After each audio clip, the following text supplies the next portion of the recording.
one of the hardest things I do, this sounds ridiculous, one of the hardest things I do with my podcast is try to partner up with restaurants. I find that very difficult to do. It's just really? Cold calling and outreach. Like, I know bands, but I don't know restaurateurs. So every now and then, like, I knew you were in this area.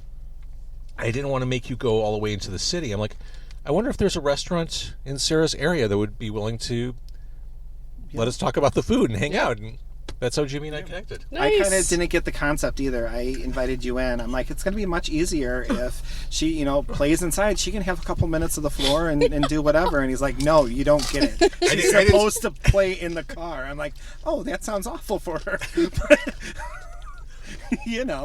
First of all, I never said you don't get it. I was much more polite. And I think you said, Jimmy, that sounds uncomfortable. I'm like, oh, it's profoundly uncomfortable. Yeah. It was definitely uncomfortable.